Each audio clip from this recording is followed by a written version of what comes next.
नमस्कार दोस्तों। रोमांचक जानकारी में आज हम लोग बात करेंगे हमारी पड़ोसी देश नेपाल के बारे में। दोस्तों आप सबको तो पता ही होगा इन दिनों नेपाल में क्या चल रहा है। जेन जेड आंदोलन कहे या युवाओं का क्रांतिकारी बिगुल, सरकार के फैसले से नाराज़ी, सोशल मीडिया प्रतिबंध से भड़ास, भ्रष्टाचार और बेरोजगारी की आग में इजाफा, यही सब है आंदोलनों की जड़। तो आइए विस्तार से जानते हैं समस्या क्या है। नेपाल का राजनीतिक इतिहास काफ़ी उतार चढ़ाव भरा रहा है। 1990 में राजा वीरेंद्र के नेतृत्व में निरंकुश राजशाही के खिलाफ बड़े पैमाने पर आंदोलन हुए, जिसके बाद संवैधानिक राजतंत्र की स्थापना हुई। इसके बाद से नेपाल में कई राजनीतिक दल सक्रिय हैं, जिनमें Nepali Congress, communist party of Nepal और नेकपा प्रमुख है। 2008 में राजशाही का अंत हुआ और नेपाल एक संघीय लोकतांत्रिक गणराज्य बन गया। हालांकि लोकतंत्र की स्थापना के बाद भी देश में राजनीतिक अस्थिरता बनी रही। पिछले 17 वर्षों में 10 से अधिक प्रधानमंत्री बदले जा चुके हैं। भ्रष्टाचार, सत्ता की खींचतानी और दलों में गुटबाजी ने जनता के विश्वास को कम किया है। अब बात करते हैं वर्तमान समय की समस्या के। दोस्तों 4 सितंबर 2025 को नेपाल सरकार ने 26 सोशल मीडिया प्लेटफॉर्म्स पर प्रतिबंध लगा दिया, क्योंकि वे सरकारी पंजीकरण की मांग पूरी नहीं कर पाए। इस प्रतिबंध को युवाओं ने स्वतंत्रता अभिव्यक्ति पर हमला माना, जैसे सरकार असहमति की आवाज़ों को दबाने की कोशिश कर रहे हो, जिसके रूप में जन जेड प्रदर्शन के रूप में उभरा गए। प्रदर्शन शुरू हुआ काठमांडू के मेतीघर मंडला जैसी जगहों से और ये बढ़ते बढ़ते संसद भवन के पास पहुंच गया, जो टकराव और हिंसा का रूप ले लिया।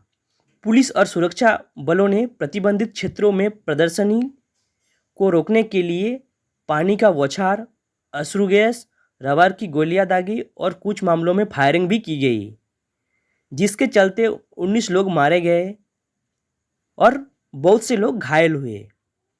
प्रदर्शनकारियों ने संसद भवन की ओर कदम बढ़ाया। कुछ जगहों पर पुलिस के बैरिकेड भी तोड़ दिए। जिसके बाद की सरकार की प्रतिक्रिया की बात करें तो भारी गुस्साए और प्रदर्शनकारी के दबाव में सरकार ने सोशल मीडिया प्रतिबंध को हटा दिया और उसके तुरंत बाद प्रधानमंत्री केपी शर्मा ओली ने पद से इस्तीफा दे दिया। साथ ही संसद को भंग कर दिया गया और इंटरिम प्रधानमंत्री नियुक्त की गई सुशीला कार्की, जो देश की पहली महिला प्रधानमंत्री बनी है। अब बात करते हैं समय सीमा और आगामी चुनाव के बारे में। अंतरिम सरकार ने स्पष्ट किया है कि देश में नए आम चुनाव 5 मार्च 2026 को होंगे। सरकार ने कहा है कि प्रदर्शनकारियों की मांगों और मृतकों के परिवार की न्याय की सुनवाई होगी। जटिलों को चिकित्सा सुविधा मिलेगी। क्यों जेन जेड इस तरह प्रतिक्रिया दी? मतलब ये जो आंदोलन हुआ उसका कारण क्या था? भ्रष्टाचार, राजनीतिक परिवारवाद, सार्वजनिक संसाधनों का दुरुपयोग, ये ऐसी बातें हैं जो युवा वर्ग को लंबे समय से परेशानी कर रही थी। बेरोजगारी, आर्थिक अवसरों की कमी, विशेष रूप से युवा दरों में लोगों को लगता है कि सिस्टम उनके लिए काम नहीं कर रहा था। सोशल मीडिया प्रतिबंध ने उन्हें असहाय महसूस करवाया, क्योंकि आज कई युवा विचार विमर्श, संगठन, विरोध प्रदर्शन और सूचना पहुंचाने के लिए डिजिटल उपकरणों पर निर्भर करते हैं। अब बात करते हैं अन्य आंदोलन और राजनीतिक दबाव। प्रो मोनार्की आंदोलन भी चल रहे थे, यानी कुछ लोग चाहते हैं कि राजा की भूमिका फिर एक संवैधानिक मोनार्की फिर से स्थापित हो। बात करते हैं आगे की चुनौतियां और रास्ते के बारे में। राजनीतिक स्थिरता, सरकार बदलने की स्थिति में अस्थायी सरकार कैसे काम करेगी और नए चुनावों तक व्यवस्था कैसे संभाल पाएगी, यह बड़ा सवाल है। युवा अपेक्षाएं, सिर्फ विरोध प्रदर्शन से काम नहीं चलेगा। नीतियाँ चाहिए, नौकरी, शिक्षा, पारदर्शिता, भ्रष्टाचार निवारण आदि के बारे में सोचना होगा। न्याय और भरोसा, मृतकों के परिवार को घायलों के लिए न्याय सुनिश्चित करना होगा और सरकार को साबित करना होगा कि लोकतंत्र में जनता की आवाज़ मायने रखती है। अब बात करते हैं अंतर्राष्ट्रीय प्रतिक्रिया के बारे में।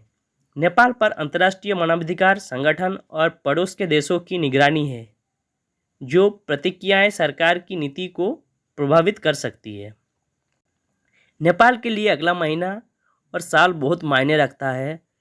चुनाव सरकार की जवाबदेही और जनता की उम्मीदों का मिलन होगा या फिर संघर्ष, ये देखने वाली बात होगी। तो दोस्तों, आपको ये जानकारी कैसी लगी कमेंट में ज़रूर बताइए। तब तक के लिए take care, bye bye and जय हिंद।